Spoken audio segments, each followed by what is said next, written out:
નમસ્કાર દર્શક મિત્રો, હું છું રૂપલ વણિચિયા. સંપૂર્ણ ન્યૂઝમાં આપનું સ્વાગત છે. ગુજરાત સરકાર દ્વારા રાજ્યના યુવાધનને સીઆરપીએફ, બીએસએફ, પોલીસ ફોર્સ, આર્મીમાં જોડાવા માટે દર વર્ષે સરકારી સરહદી જિલ્લાઓમાં નિવાસી તાલીમ વર્ગોનું આયોજન કરવામાં આવે છે. તે અનુસંધાને જિલ્લા રોજગાર કચેરી પાલનપુર દ્વારા તારીખ 18/9/2025ના રોજ 31 બટાલિયન બીએસએફ દાંતીવાડા ખાતે આર્મી, સીઆરપીએફ અને બીએસએફ ભરતી માટે પ્રી સ્કૂલિંગ કેમ્પનું આયોજન કરવામાં આવ્યું હતું. આ કેમ્પમાં જોડાવા માટે કુલ 243 ઉમેદવારો હાજર રહ્યા હતા. આ ઉમેદવારોને શૈક્ષણિક લાયકાત તથા જરૂરી દસ્તાવેજોની ચકાસણી સાથે રનિંગ, હાઇટ, વેઇટ અને ચેસ્ટ જેવા માપદંડોના આધારે શારીરિક ક્ષમતા તપાસવામાં આવી હતી. પ્રી સ્ક્રુટિની પ્રક્રિયા પછી કુલ 120 ઉમેદવારોની પસંદગી કરીને તેમને નિવાસી તાલીમ વર્ગોમાં સામેલ કરવામાં આવ્યા છે. જિલ્લા રોજગાર કચેરી પાલનપુર દ્વારા આયોજિત કરાયેલ આ તાલીમ વર્ગમાં દરેક વર્ગ દીઠ ₹30 ઉમેદવારોને તાલીમ આપવામાં આવશે.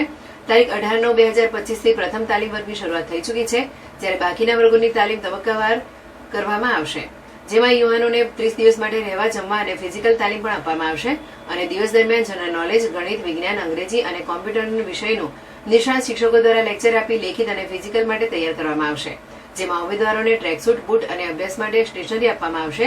ઉમેદવારોને તેમની હાજરી પ્રમાણે દિવસ દીઠ ₹100 પ્રમાણે મહત્તમ 3000 સ્ટાઇપેન્ડ ડીબીટી મારફતના માધ્યમથી સીધા ખાતામાં ચૂકવવામાં આવશે. આ પ્રસંગે 31 બટાલિયન બીએસએફના અધિકારીઓ પણ ઉપસ્થિત રહ્યા હતા. તેમણે જણાવ્યું કે સેનામાં સીઆરપીએફ તથા બીએસએફમાં જોડાવું માત્ર રોજગારીનો અવસર જ નહીં, પરંતુ દેશ સેવાનો પવિત્ર અવસર છે. જિલ્લા રોજગાર કચેરીના અધિકારીએ જણાવ્યું કે આવા પ્રી સ્ક્રુટિની કેમ્પથી યુવાઓને યોગ્ય માર્ગદર્શન, પોતાની ખામીઓ સુધારવાની તક તથા અંતિમ પસંદગી પ્રક્રિયામાં આત્મવિશ્વાસ મળે છે, એમ જિલ્લા રોજગાર કચેરી એમજી પ્રજાપતિ વ્યામા દ્વારા એક અખબારી યાદીમાં જણાવ્યું છે.